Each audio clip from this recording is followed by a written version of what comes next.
So I've been on a little nostalgia train as of late. I've been really into CreepyPastas again. But granted, I only listen to the ones that I listened to back in, I want to say late to late middle school, early high school, maybe? I don't remember. But I remember being so obsessed with these creepypastas. I'm sure maybe a few of you were too. I unfortunately didn't really keep up with it. I guess I maybe just grew out of it. But like when I was, much younger, I very much jumped on the Slenderman train. Remember the Slenderman train? Remember there was that like famous game where you had to go collect the notes and there's a Slenderman and like they even made a movie about it, which I heard was horrible. I might have to end up watching that just to see how bad it is. But does anyone remember that Slenderman? Like, what was his deal? I don't get what his deal was. He was just some dude in a suit who was really tall and he had no face. Though he made electronics work weird. I don't really know. I don't really get it. But the thing is like with creepypastas, there's like this lore behind them. Like there's very much story and a universe. It's almost like your MCU equivalent, right? Like I remember seeing this, I can't remember. It was like a web comic of some sort, and it was about how all these creepypasta people came together, and there was a character who could see them. She had like some special ability of some sort, and she could see all the characters, and it had like Slenderman, it had Jeff the Killer, Eyeless Jack. Remember those two? I never really understood what Eyeless Jack was. I remember seeing the Jeff the Killer one. Jeff the Killer was huge, and I remember there being like a whole conspiracy on like where the photo actually came from. Was it legitimate? It was apparently some girl said she did it, but then someone proved that she didn't. It's a whole thing. If you don't know about Jeff the Killer, it's a really weird story. It's about like this kid who he and his family moved to like a new home, and they end up like fighting these other kids on the block or something, and like they end up bleaching his face, and like he ends up becoming kind of like a Joker and cuts his own mouth. And then what's even weirder is that like they added Jane the Killer. Granted, this is a good thing too. I do enjoy when like world building as such. When there is a Jeff the Killer, there is an opposite of Jane the Killer.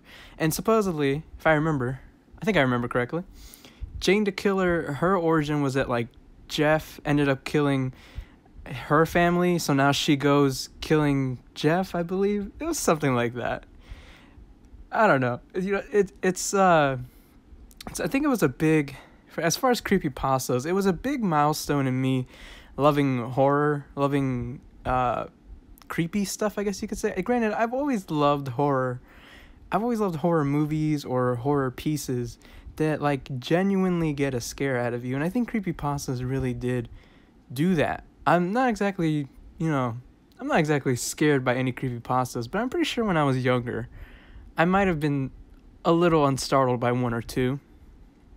But it has led to me having an appreciation for horror. But of course, not all of these creepypastas were, otherworldly creatures of some sort. Some of them were really, I don't want to say grounded, but some of them felt like they could very well be real. For example, there was this one called Barbie.avi, and it is sort of a joke in the creepypasta world that like if it's a .avi, it's going to be a creepypasta. And if you don't know what a .avi is, it's basically a file type, kind of like MP4, MP3, .movie, I think is one. I don't know. Either way, there was this one called Barbie, and it was basically about this guy who found this computer, and inside of it, it still had, it was still working, so he managed to find some files. One was labeled Barbie.avi, and it was about this lady who is giving an interview. She's an amputee, and I don't really remember the entire story. I remember there being a lot of contention on whether or not this footage was real, and it is real. I've seen videos of people trying to find the lady who is Barbie, and there's been some theories on who she is, but I don't think she's ever really come out and explained it. There's another one, actually.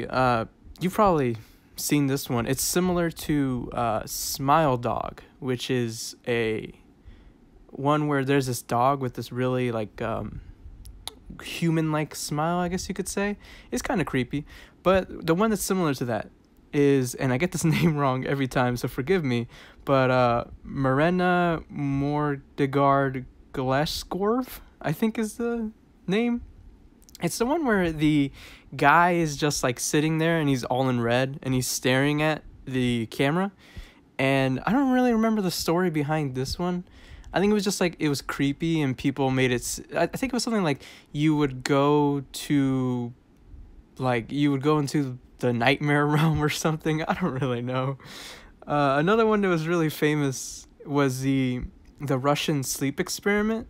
I'm sure you've seen the image. It's of this like really like weird looking bandaged up monster thing, and it was this experiment to see like what would happen if we didn't let people sleep. And I'm sure there's been tons of readings of it. You can just look it up, the Russian sleep experiment.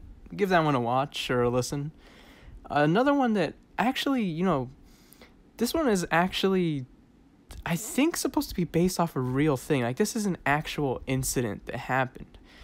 I'm fairly certain. But it's one called the Expressionless, right? And so there was it was this hospital. I forget where the hospital is. But there was this hospital. And there was this thing. I don't want to say a woman, but there was this thing. There's a photo. Look up the Expressionless, right? It was at a hospital, and this person, let's just say this person, walked in, and supposedly they showed like zero expression, and it really creeped everyone out. And I think like one of the nurses ended up like leaving, and she developed like schizophrenia or something. Like, she was so frightened by this thing. Definitely look this one up. This one I believe is based off of real things. I could be wrong, but I'm pretty sure it's based off of, and it's that where it's like it's interesting that these creepypastas could be based on real life, and it's like kind of like an internet lore thing, like it was truly in the rise of the internet, where it's like the internet lore of everyone making these sort of creatures, and who knows, maybe they are real, maybe they're not. I don't know. I really liked it. Another one was the Axeman of New Orleans, which I'm pretty sure is actually true. I remember, if you haven't watched, which one is it? American Horror Story Season 3, maybe? The Axeman is in that, and he was basically a man in New Orleans who would go around with an axe murdering women specifically. I'm pretty sure it's based off of a real murder. Maybe not as big and lengthy as it's made in the creepypasta. It's sort of like how, the Texas Chainsaw Massacre was real, but it wasn't like the movie, They take liberties and such. And of course, there was also a category of creepypastas that added to the whole, is it real, is it not, could it exist in our world type of scenario, in that there were ones that were based off of video games. And these, I never really bought into it. I always thought it was kind of funny whenever they would have like a cursed game cartridge. But I mean, it was nice to have it every once in a while, because then you think, maybe one day I'll come across a cursed cartridge and there'll be some weird glitch that I can't explain, and suddenly the character will have blood spewing from their eyes. Like, the really famous one, I believe, is called Ben Drowned. It was about a Legend of Zelda, I want to say Ocarina of Time. I could be completely wrong. I'm not even, Majora's Mask? Maybe Majora's Mask. I could be completely wrong. Granted, I'm not a Zelda expert. Don't come after me. But there would also be like cursed Pokemon games where it was like, the cartridge was haunted, and the Pokemon sprites, like, I've never seen these before. They're covered in blood and they're gory and grotesque, and the dialogue's all different. And there was one about Lavender Town. Remember Lavender Town? If any Pokemon fans out there. There was also a part of creepypastas I remember I always kind of wanted to try, but I never did. And granted, I'm glad I never did.